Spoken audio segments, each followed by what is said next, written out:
അതിൻ്റെ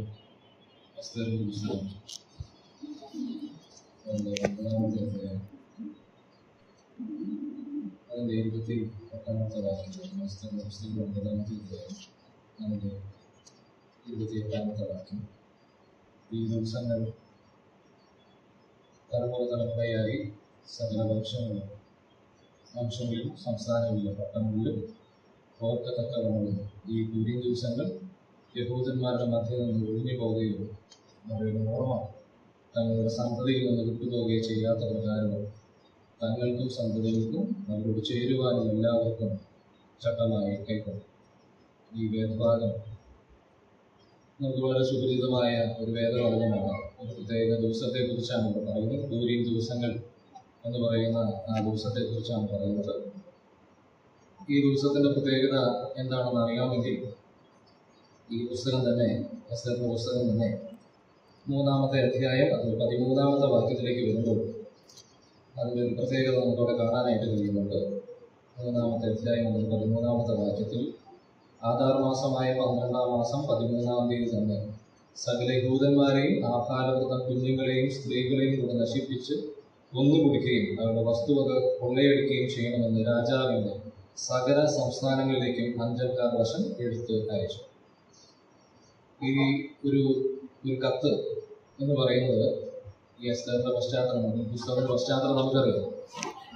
യഹൂദന്മാരെ അടിമകളാക്കി കൊണ്ടുവന്നിരിക്കുന്ന ഒരു സാഹചര്യത്തിൽ നിൽക്കുമ്പോൾ അവർക്കെതിരെ നിൽക്കുന്ന വ്യക്തിയായിരിക്കുന്ന ഹാമാൻ മൊർദെഖായി മുഖാന്തരം മൊർദെഖായി തന്നെ ബഹുമാനിക്കാത്തത് നിമിത്തം, ആ പശ്ചാത്തലം നമുക്ക് അറിയുന്നത് കൊണ്ടാണ് വിശദീകരിക്കാത്തത്, ആ വ്യക്തി നിമിത്തം ആ യഹൂദ സമൂഹത്തെ മുഴുവനായിട്ട് ഉന്മൂലനാശം വരുത്തുവാൻ ആഗ്രഹിച്ച് അതിനുള്ള തീർപ്പ് വാങ്ങി അതിനുള്ള ദിവസം പ്രഖ്യാപിക്കുന്ന കാര്യം ആ വാക്യമാണ് 3-ാമത്തെ അധ്യായം 13-ാമത്തെ വാക്യത്തിൽ കാണുന്നത്.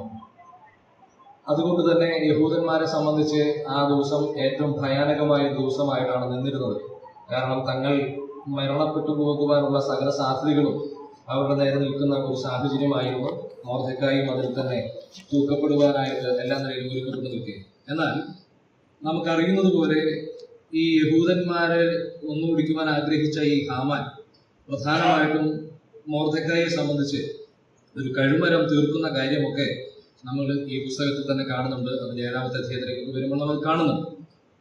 എന്നെ ചിന്തിപ്പിച്ച കാര്യം എന്ന് പറയുന്നത്, ഈ ഹാമാൻ ഈ കഴുമരം മൊർദെഖായിക്ക് വേണ്ടി തീർക്കുമ്പോൾ ഈ യഹൂദന്മാരെ സംബന്ധിച്ച് തീർച്ചയായിട്ടും അവരുടെ എല്ലാ പ്രതീക്ഷകളും അതോടുകൂടെ നശിച്ചു പോവുകയാണ്, നഷ്ടപ്പെട്ടു പോവുകയാണ്.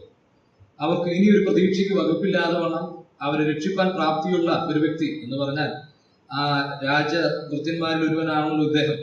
ആ വാതിൽക്കൽ നിൽക്കുന്ന ഈ വ്യക്തിയെ അങ്ങനെ ചെയ്യുമ്പോൾ അതോടുകൂടെ യഹൂദന്മാരുടെ നാശം ആരംഭിക്കുന്നു എന്നുള്ളൊരു ചിത്രവും അവിടെ കാണുകയും, എന്നാൽ സർവശക്തനായ ദൈവത്തിന്റെ വലിപ്പമേറിയ പ്രവൃത്തി അവർക്ക് ആ സമയത്താണ് കാണുവാനായിട്ട് കഴിയുന്നത്. അതിന്റെ വിശദീകരണം നമുക്കറിയാം.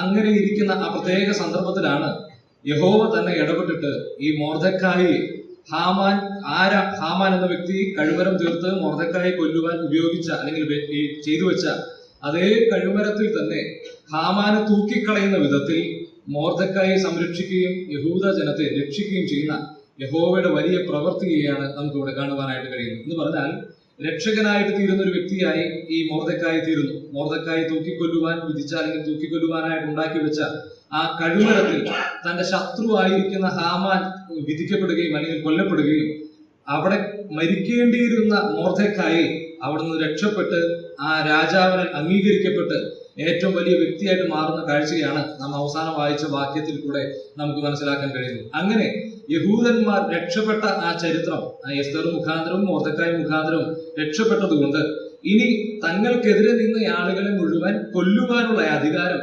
രാജാവിൽ നിന്ന് പ്രാപിച്ച ഒരു ദിവസമാണ് ഈ ദിവസം. എന്ന് പറഞ്ഞാൽ തങ്ങളെ ഉപദ്രവിച്ച് കൊല്ലുവാൻ ഹാമാൻ പുറപ്പെടുവിച്ച അതേ വിധി കൽപ്പന തങ്ങളെ സംരക്ഷിക്കുവാനും തങ്ങളെ എതിരെ നിൽക്കുന്ന ആളുകളെ കൊല്ലുവാനും കഴിയുന്ന നിലയിൽ തങ്ങൾക്ക് അധികാരം ലഭിച്ചതിന്റെ ആ ഓർമ്മ ദിവസമാണ് ഈ പൂരീം എന്ന് പറയുന്ന ഈ ദിവസങ്ങൾ. അതുകൊണ്ട് തങ്ങൾ ഏറ്റവും സന്തോഷമുള്ള ദിവസം എന്ന് പറഞ്ഞാൽ തങ്ങൾ മരിക്കേണ്ട ദിവസമായിരുന്നു. എന്നാൽ ആ ദിവസം ഇന്ന് അവർ സന്തോഷത്തിന്റെ ദിവസമായി കാണുകയാണ്. കാരണം തങ്ങൾ രക്ഷപ്പെട്ട് വന്നു നിൽക്കുകയാണ്. എന്റെ പ്രിയപ്പെട്ടവരെ, എന്റെ മനസ്സിലേക്കും വന്ന ചിന്ത എന്ന് പറയുന്നത് നമുക്കറിയുന്നത് പോലെ കാൽവറി ക്രൂശ്. ആ കാൽവറി ക്രൂശ് തന്നെയാണ് നമുക്ക് ചിന്തിക്കുവാനുള്ളത്. നമ്മൾ ഇന്ന് വന്ന് നിൽക്കുന്നത് രക്ഷപ്പെട്ടവരായിട്ടാണ്. നാമും മരണത്തിന് വേണ്ടി വിധിക്കപ്പെട്ട ആളുകളാണ് എന്നുള്ളതിന് സംശയമില്ല.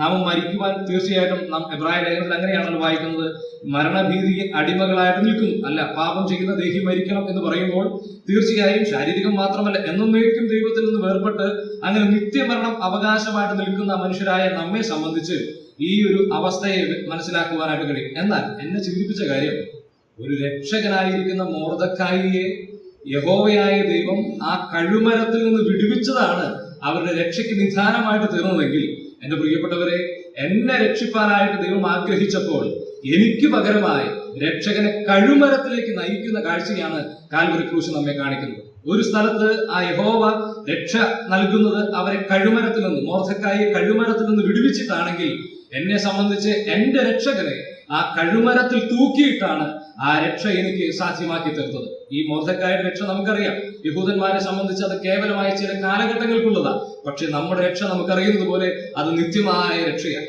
ആ നിത്യമായ രക്ഷ എനിക്ക് പ്രാപ്യമാക്കി തീർക്കുവാനായിട്ട് സാക്ഷാൽ ഉടയ തമ്പുരാനെ തന്നെ പിതാവായ ദൈവം, ആ കർത്താവായ യേശു ക്രിസ്തുവിനെ എന്റെ പേർക്ക് ആ കഴുമരത്തിന്മേൽ തൂക്കുവാൻ ഇടയായി. നമുക്കറിയുന്നത് പോലെ മരത്തിന്മേൽ തൂങ്ങുന്നവനെല്ലാം ശപിക്കപ്പെട്ടവൻ എഴുതിയിരിക്കുന്നത് പോലെ ക്രിസ്തുവും നമുക്ക് വേണ്ടി ഒരു ശാപമായി തീർന്നത് കൊണ്ട് ഇന്ന് എന്റെ മരണ ദിവസം മാറിയിട്ട് ഞാൻ ഇന്ന് സന്തോഷത്തിന്റെ അനുഭവത്തിൽ നിൽക്കുക. അതിന്റെ ഓർമ്മയാണ് നാം ഇന്ന് പ്രസ്താവിക്കുന്നത്. നമുക്ക് പറയുവാൻ, എല്ലാവർക്കും പാടുവാൻ കഴിയുന്നതാണ്, ഭാഗ്യനാൾ ഭാഗ്യനാൾ, യേശു എന്റെ പാപം തീർത്ത നാൾ. നമുക്ക് എല്ലാവർക്കും അങ്ങനെ ഒരു നാളുണ്ട്. പക്ഷേ നാം ഒക്കെ മരണത്തിന്റെ ഭീതിയിൽ കടന്നിരുന്നപ്പോൾ ആ ഭീതിയിൽ നിന്ന് രക്ഷിപ്പാനായി ദൈവം തന്നെ പുത്രനെ നിയോഗിച്ചപ്പോൾ നമുക്ക് പകരമായി ആ കാൽവരി ക്രൂശിൽ അഥവാ കഴുമരത്തിൽ നമ്മുടെ നാഥൻ മരിക്കുവാനിടയായി. വളരെ വ്യത്യസ്തമായ ഒരു രക്ഷയുടെ പ്രവൃത്തി. ഒരിക്കൽ യഹൂദന്മാർക്ക് അത് സന്തോഷത്തിന്റെ കാരണമായി തീർന്നത് അവരുടെ രക്ഷകനെ അവിടെ നിന്ന് വിടുവിച്ചപ്പോൾ ദൈവത്തിന്റെ പ്രവൃത്തി അങ്ങനെയായിരുന്നെങ്കിൽ, നമ്മോടുള്ള ബന്ധത്തിൽ നമ്മുടെ നാഥനെ തൂക്കിക്കൊന്നുകൊണ്ട് ആ രക്ഷാനായകനെ കഴുമരത്തിൽ തൂക്കിക്കൊണ്ടാണ് നമ്മെ ദൈവത്തിന് വിടുവിപ്പാൻ പ്രസാദമായത്. ഇന്ന് ഈ സാധന പാഠങ്ങൾ നമ്മുടെ കൈകളിലേക്ക് വരുമ്പോൾ ഈ ചിന്തയാണല്ലോ നമ്മെ ഓർമ്മിപ്പിക്കുന്നത്. ആ ചിന്തയോടുകൂടെ നാം ഇന്ന് കേട്ടതുപോലെ തന്നെ വളരെയേറെ ഹൃദയത്തിൽ നന്ദിയുള്ളവരായി യേശുക്രിസ്തു മുഖാന്തരം പാപത്തിൽ നിന്ന് മോചനം ലഭിച്ച് മരണത്തിൽ നിന്ന് വിടുവിക്കപ്പെട്ട് യേശുക്രിസ്തുവിനോടുകൂടെ ഉയർത്തെഴുന്നേറ്റ് പന്തിക്കിരിക്കുന്ന അനുഭവത്തോടുകൂടെ അവനെ ശുശ്രൂഷിക്കുന്ന, അവനെ ആരാധിക്കുന്ന പരിമള ധൈര്യത്താൽ അല്ല, നാം ഒരുക്കി കൊണ്ടുവന്നിരിക്കുന്ന സുഗന്ധ ദ്രവ്യങ്ങളാൽ ആരാധിപ്പാൻ കഴിയുമാറ് നമ്മെ ഒരുക്കി തീർത്ത ആ ദൈവസ്നേഹത്തിന്റെ മുൻപാകെ, ആ നല്ലൊരു രക്ഷയുടെ ദിവസം നൽകി തന്ന ആ ദൈവസ്നേഹത്തിന്റെ മുൻപാകെ നമുക്ക് വേണ്ടി ആ കഴുമരം ചുമന്ന ആ നല്ല നാഥനെ ഓർത്തുകൊണ്ട് നമുക്ക് ഈ ഓർമ്മ ദിവസം പ്രസിദ്ധമാക്കാം. അല്ലെങ്കിൽ രക്ഷയുടെ ആ പാനപാത്രം എടുത്തുകൊണ്ട് ദൈവത്തെ മഹത്വപ്പെടുത്താം. ദൈവനാമം മഹത്വപ്പെടുമാറാണ്.